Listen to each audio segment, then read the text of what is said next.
నమస్కారం. కేసీటీవీ వార్తలకు స్వాగతం. ముందుగా ముఖ్యాంశాలు.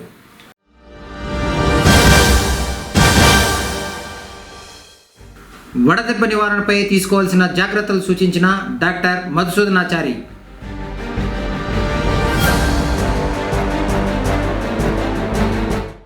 ఘనంగా గుడ్ ఫ్రైడే వేడుకలు, చర్చిలలో ప్రత్యేక ప్రార్థనలు.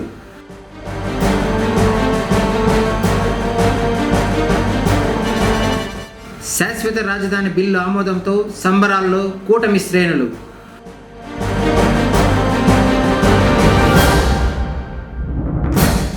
వైభవపేతంగా శ్రీ పార్వతీ సమేత సోమేశ్వర స్వామి వారి త్రిశూల స్నానం. వార్తల్లోని వివరాలు. YCP social media IT wing విభాగం ఎంతో కీలకమని, ఇందులోని సభ్యులు ఉత్సాహంగా పనిచేయాలని మాజీ సీఎం వైఎస్ జగన్మోహన్ రెడ్డి సూచించారు. పుంగనూరు నియోజకవర్గంలోని సోషల్ మీడియా ఐటీ వింగ్ విభాగాల సభ్యులు ఎమ్మెల్యే పెద్దిరెడ్డి రామచంద్రారెడ్డి ఆధ్వర్యంలో పార్టీ కేంద్ర కార్యాలయంలో గురువారం జగన్ను కలిశారు.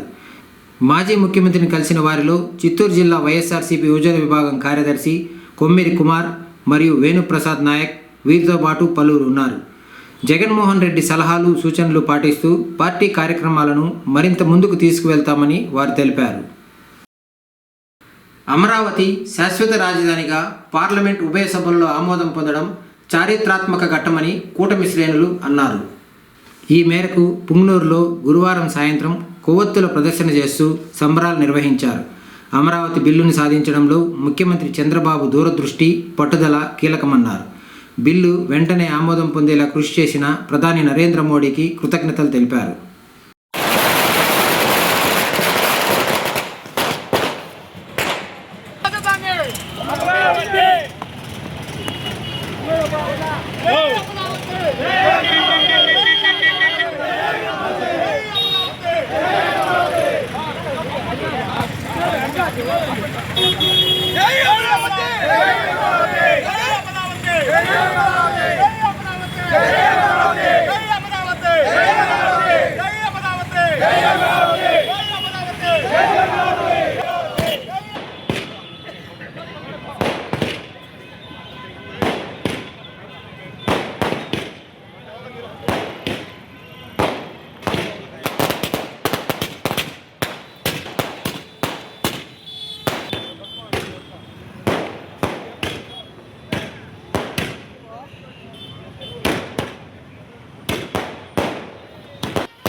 జై అమరావతి, జై చంద్రబాబు నాయుడు, జై చంద్రబాబు నాయుడు, జై చంద్రబాబు నాయుడు, జై అమరావతి, జై అమరావతి, జై అమరావతి, జై అమరావతి.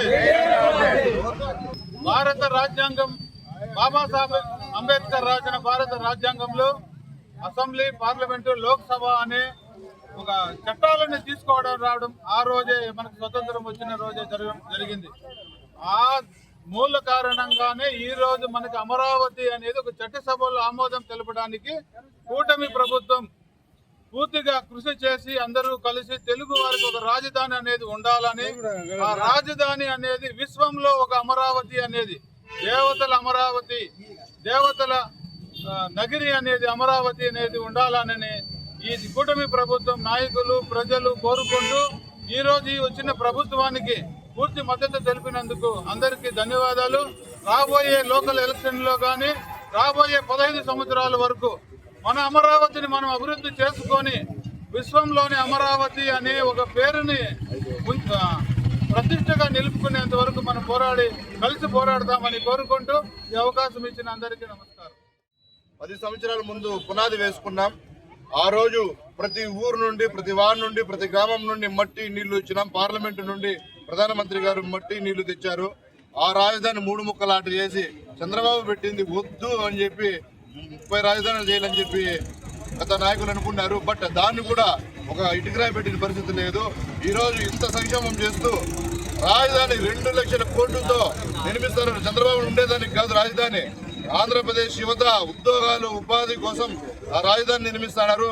దాని మీద అసక్కు పెట్టుకొని మీకు చంద్రబాబు నిర్మిస్తానని చెప్పి మీరు దాని మీద కక్ష పెట్టి కూటుతోనే సంపాలని చెప్పి మీరు చూసినారు. మీ తాత మీ జేజమ్మ వచ్చినా మీరు ఏమి పీకలేరు. మాకు మోడీ అండగా ఉన్నాడు.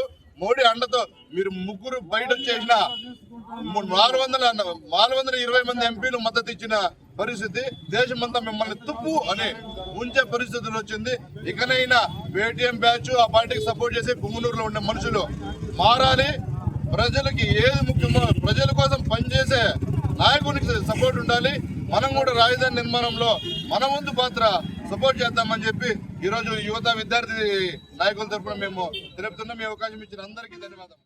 అమరావతి బిల్లు ఆమోదం తెలిపినందుకు గాను ఆ అమరావతి బిల్లుకి ఆమోదం తెలిపిన ప్రతి ఒక్క పార్టీ ఎంపీలకు, ప్రతి ఒక్క పార్టీ అధిష్టానానికి కూడా మన ఆంధ్రప్రదేశ్ తరఫున ధన్యవాదాలు తెలుపుకుంటున్నాం. ఈరోజు మన ఆంధ్రప్రదేశ్ ప్రత్యేక రాష్ట్రంగా ఏర్పడి సుమారుగా 12 సంవత్సరాలు అవుతా ఉంది.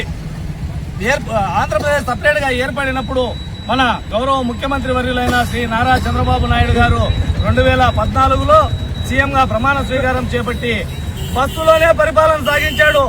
మన ఆంధ్రప్రదేశ్కి రాజధాని లేని రాష్ట్రంగా ఆయన బస్సులో పరిపాలన సాగించి ఎక్కడ రాజధాని పెడితే బాగుంటుందని ఆలోచన చేస్తే అప్పుడు మన అమరావతి రైతులు స్వచ్ఛందంగా వచ్చి ఆయన దశ దిశ ఆయన చేసే పరిపాలన చూసి సుమారుగా 34,000 ఎకరాలు భూమిని ఉచితంగా అమరావతి రాజధానికి కేటాయిస్తే, అదేవిధంగా ఒక సైకో అనే వ్యక్తి 2019లో అధికారం చేపట్టి నేను ఇక్కడ ఇల్లు కట్టుకున్నాను, నేను ఇదే రాజధానిని కొనసాగిస్తాను అని పాదయాత్ర చేసి ప్రజలకి ముద్దులు పెట్టి 2019లో అధికారం చేపట్టి ప్రజల నెత్తిన గుద్దడం జరిగింది. పుంగనూరు పట్టణం నగర వీధిలో వెలిసిండు శ్రీ పార్వతీ సమేత సోమేశ్వర స్వామి వారి బ్రహ్మోత్సవాలు శైవాగముక్తంగా జరుగుతున్నాయి. ఇందులో భాగంగా 10వ రోజు వసంతోత్సవం ధ్వజావరోహణం జరిగింది. మొదట శివపార్వతుల విగ్రహాలను అర్చకులు ప్రత్యేకంగా అలంకరించి హంసవాహనంపై కొలువుదీర్చారు. మంగళ వాయిద్యాల నడుమ శివపార్వతులు హంసవాహనంపై పురవీధుల్లో ఊరేగుతూ భక్తులకు దర్శనమిచ్చి కటాక్షించారు.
ఏమే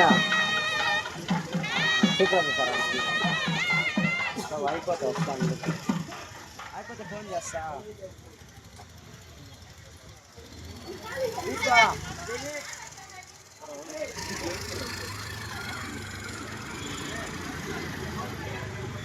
వాహన సేవ అనంతరం ఆలయ ఆవరణంలో వసంతోత్సవం నిర్వహించారు.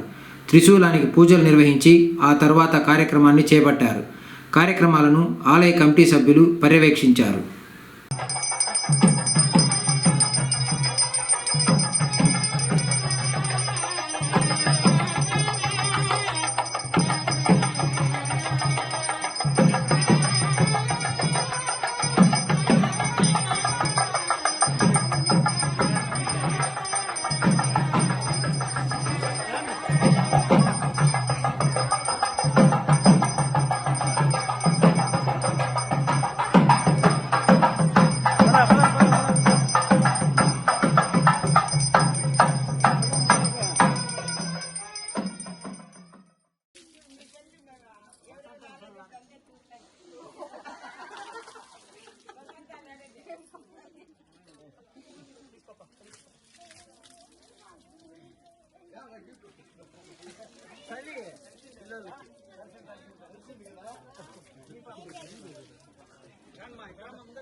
పుంగనూరు పట్టణంలో నూతనంగా ఏర్పాటు చేసిన స్వస్తిక్ కల్చరల్ సొసైటీ ట్రస్ట్ వారు కళాకారుల నృత్య ప్రదర్శన పోటీలను మే 3వ తేదీన నిర్వహించనున్నారు.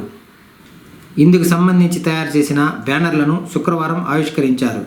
రిథమ్ టాలెంట్ షో కాంపిటీషన్ 2026లో dance, singing, drawing, chess, mehndi ఇలాంటి కార్యక్రమాలు నిర్వహించడం జరుగుతుందన్నారు. జిల్లాలోని నృత్య కళాకారులు, ఆర్టిస్టులు, సింగర్లు, క్లాసికల్ డ్యాన్స్ మాస్టర్లు ఈ కార్యక్రమంలో పాల్గొంటున్నట్లు తెలిపారు. ఆసక్తి కలవారు ముందుగా రిజిస్ట్రేషన్ చేసుకోవాలని కార్యక్రమ నిర్వాహకులు తెలిపారు. స్వస్తిక్ టీం సభ్యులు K Revanth Kumar, P Lav Kumar, P Jyothishwar, G Krishnaveni, K Suguna, Anjali Reddy, Vijay తదితరులు పాల్గొన్నారు. సొసైటీ వాళ్ళు నిర్వహిస్తున్న ఈ ప్రోగ్రాంలో మే 3న కాంపిటీషన్ పెడుతున్నారు. ఈ కాంపిటీషన్కి ఆన్లైన్లో రిజిస్ట్రేషన్ జరుగుతున్నాయి. తక్కువ స్లాట్లు ఉన్నాయి. ఎవరైతే పార్టిసిపేట్ చేస్తారో ఇంట్రెస్ట్ ఉన్న వాళ్ళు వెంటనే రిజిస్ట్రేషన్ చేసుకోండి. మే 3న పాల్గొనండి. మంచి గిఫ్ట్ మొమెంటస్, ప్రైజెస్ ఉంటాయి, ప్రైజ్ మనీ అన్నీ దొరుకుతాయి. మీ యొక్క టాలెంట్ని గుర్తించడానికి కోసం ఈ వేదిక అందరూ యూజ్ చేసుకోండి. ఎవరో టాలెంట్ ఎక్కడ బయట వస్తుంది దాని నుంచి మీరు దీన్ని ప్రైజెస్ కొట్టారు, prices తెలుస్తారని utilize this golden opportunity and reveal your talent.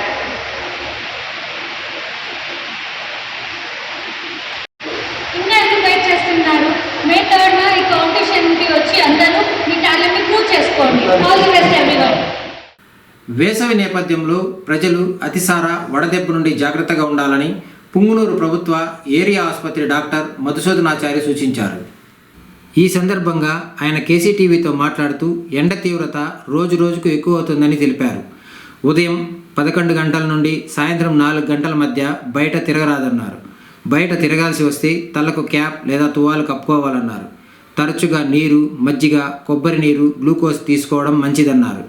ఎవరైనా ఎండలకు కళ్ళు తిరిగి పడిపోయినా, వాంతులు చేసుకున్నా సమీపంలోని పిహెచ్సిలు లేదా ఏరియా ఆసుపత్రులకు వచ్చి వైద్య సేవలు పొందాలన్నారు. ఎండలో ఇష్టానుసారంగా తిరిగినా, నీరు తక్కువగా తీసుకున్నా వడదెబ్బ తగిలే ప్రమాదం ఉందని, దానికి పాటించాల్సిన జాగ్రత్తలను ఆయన సూచించారు. ఈ వడదెబ్బ లక్షణాలు ఎలా ఉంటాయంటే ఫస్ట్ తలనొప్పి, బాడీ పెయిన్స్, అట్లాగే నోట్లో తేమ ఆరిపోవడము ఫస్ట్, తర్వాత కళ్ళు తిరిగినట్టుగా అనిపించడము, మరీ తీవ్రత అయిపోతే కళ్ళు తిరిగి పడిపోతారు, సుఖలు కోల్పోతారు. ముఖ్యంగా ఎండలో తిరిగే వాళ్ళకు, కొంతమంది కూడా ముసలి వాళ్ళకు కానీ చిన్నపిల్లలు కానీ ప్రాణాలు పోయే పరిస్థితి కూడా ఉంది. సో వడదెబ్బ తీవ్రత అనేది ఎక్కువగా ఉంటుంది.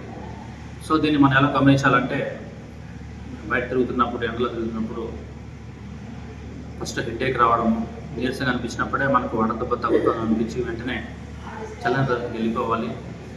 ఎవరైనా హెల్ప్ ఉంటే హెల్ప్ తీసుకోవాలి, చల్లని దగ్గర కూర్చోవాలి, గాలి చల్లగా తగిలే చూసుకోవాలి, నీళ్ళు బాగా తాగాలి. ఉప్పు కలిపిన ద్రావణాలు అంటే మజ్జిగ, లెమన్ జ్యూస్ అలాంటివి తీసుకోవాలి. మరి ఇబ్బందిగా ఉన్నప్పుడు దగ్గరలో ఉండే హాస్పిటల్, మనకు దగ్గరలో అర్బన్ హెల్త్ సెంటర్స్ ఉన్నాయి, పిఎస్సీలు ఉన్నాయి, తర్వాత గవర్నమెంట్ హాస్పిటల్స్ ఉన్నాయి కాబట్టి మనం వీలైనంత త్వరగా చేర్చుకోవచ్చు. సో వామిటింగ్లు, కళ్ళు తిరగడము, ఒంటికి తక్కువ రావడం అనేది తీవ్ర లక్షణాలుగా పరిగణించాలి. శ్రోతపై కింద పడిపోయే లోపలే మనం హెల్ప్ తీసుకోవాలి. సో వీటిని ముందుగా తెలుసుకొని మనం జాగ్రత్త తీసుకుంటే వడదెబ్బని తప్పించుకోవచ్చు. ఇక రెండోది వచ్చి ఖచ్చితంగా తెల్లని బట్టలు ధరించాలి, టోపీలు ధరించాలి, వీలైతే గొడుగుడు పట్టుకొని తిరగాలి.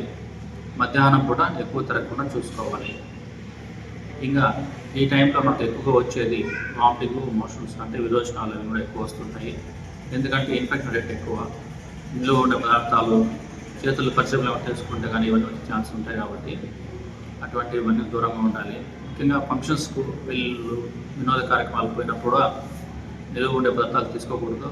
వీళ్ళంతవరకు చేతితో ముట్టే పదార్థాలు తీసుకోకూడదు. గరిటెలు అవి ఎక్కువ వాడుకోవాలి.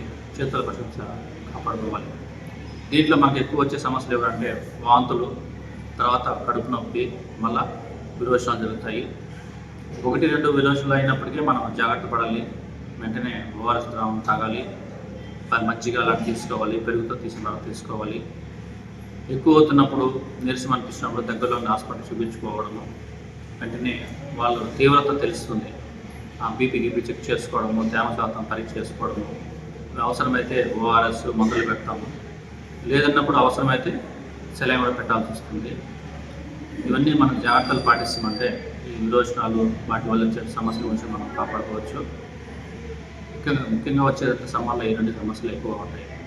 సో మన పిల్లలు వృద్ధుల్ని కొంచెం జాగ్రత్తగా చూసుకొని మనం మెయింటైన్ చేసుకున్నామంటే, జాగ్రత్తలు వహిస్తామంటే మనం ఈ వడదెబ్బలకు ఎండకాల నుంచి మనం తప్పించుకోవచ్చు.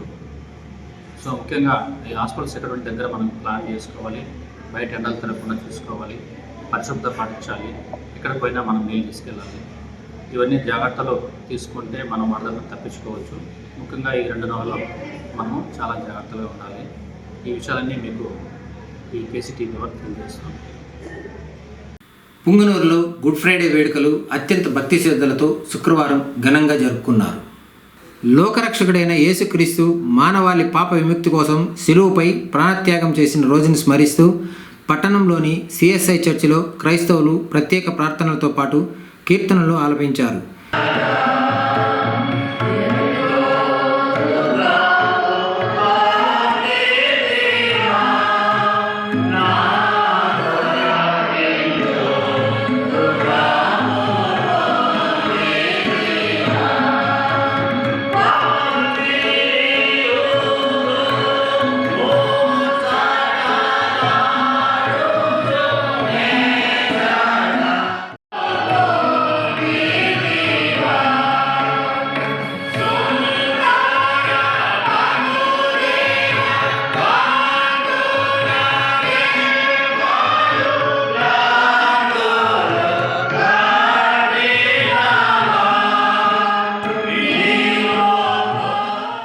ఈ సందర్భంగా పాస్టర్లు మాట్లాడుతూ యేసు ప్రభువు జీవితం మానవాళికి మార్గదర్శకమని పేర్కొన్నారు.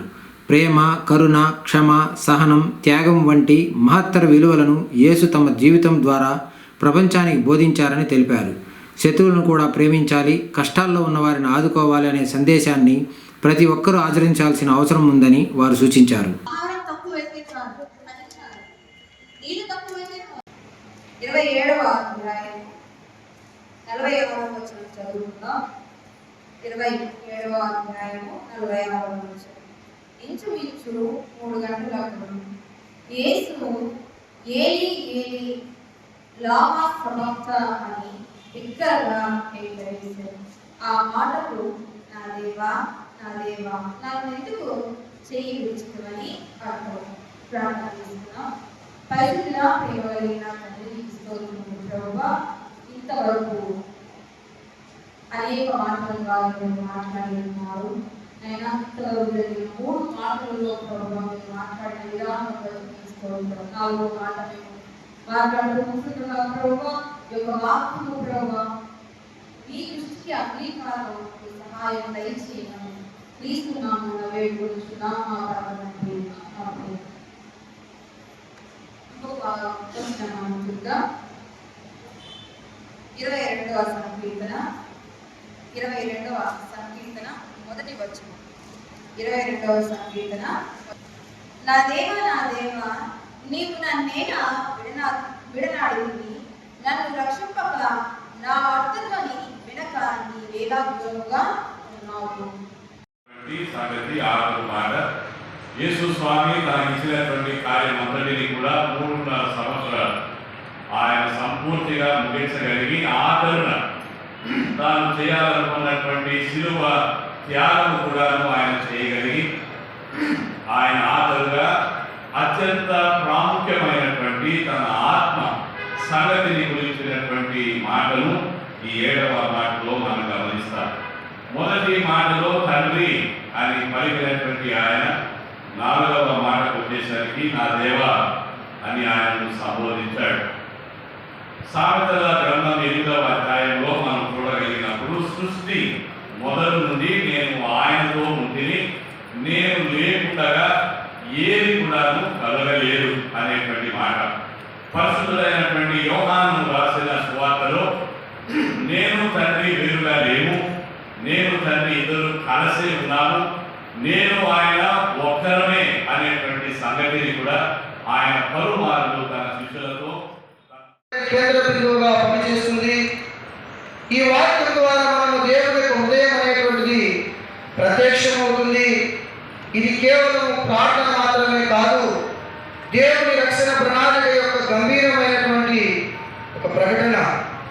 శిలువపై అత్యంత బాధలో ఉన్నప్పుడు తనను హింసిస్తున్న వారిని, తనను బాధపరుస్తున్న వారిని, తనను కించపరుస్తున్న వారిని, తనను అవమానపరుస్తున్నటువంటి వారందరినీ కూడా యేసు క్రీస్తు ప్రభుల వారు ఇక్కడ ఏమని సెలవిస్తున్నాడంటే వారిని క్షమించమని చెబుతున్నాడు. క్షమించడం అనేటువంటిది దైవ క్షమాపణ యొక్క లక్షణమై ఉన్నది. ఏమిటి అంటే దూషించిన వారిని దూషించగా దీవించడము, శపించిన వారిని శపించగా దీవించడము, కీడు చేసిన వారిని కీడు చేయగా మేలు చేయడము, అపకారం చేసినటువంటి వారికి తిరిగి అపకారం చేయగా ఉపకారము చేయడం. పెద్దపంజాని మండలం పెద్దారికుంట ప్రాథమికోన్నత పాఠశాలలో పాఠశాల వార్షికోత్సవం ఘనంగా నిర్వహించారు. ఉదయం విద్యార్థుల చేతుల మీదుగా సరస్వతీదేవికి పూజలు చేయించారు. పాఠశాల ప్రధానోపాధ్యాయులు శంకర్ రెడ్డి విద్యార్థులను ఉద్దేశించి మాట్లాడుతూ మంచి ప్రవర్తనలతో, మంచి క్రమశిక్షణతో బాగా చదువుకొని తల్లిదండ్రులకు, గురువులకు, గ్రామానికి మంచి పేరు తేవాలని ఆకాంక్షించారు. తర్వాత నిర్వహించిన సాంస్కృతిక కార్యక్రమాలలో విద్యార్థులు ఆసక్తిగా పాల్గొన్నారు. కార్యక్రమంలో ఎస్ఎంసీ చైర్మన్ మురళి, సర్పంచ్ భాస్కర్, మాజీ సర్పంచ్ గంగప్ప, ఉపాధ్యాయులు హేమంత్ కుమార్, శంకర్ రెడ్డి, వేణుగోపాల్, తులసప్ప, శ్రీనివాసులు, వేణుగోపాల్ రెడ్డి, సునీత, ఎల్లమ్మ, మంజు భార్గవి తదితరులు పాల్గొన్నారు.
శంకరుడా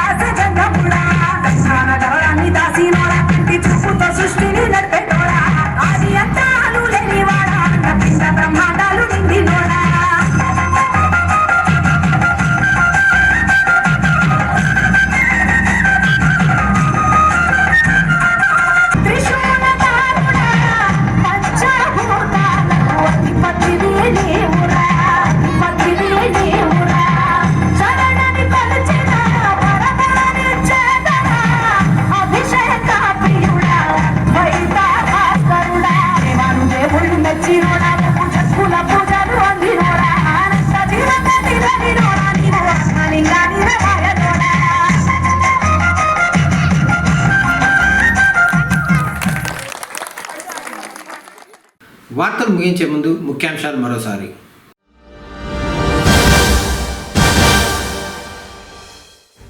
వడదెబ్బ నివారణపై తీసుకోవాల్సిన జాగ్రత్తలు సూచించిన డాక్టర్ మధుసూదనాచారి.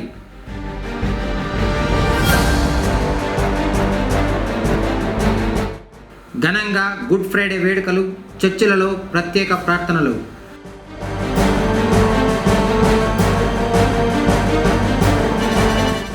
శాశ్వత రాజధాని బిల్లు ఆమోదంతో సంబరాల్లో కూటమి శ్రేణులు.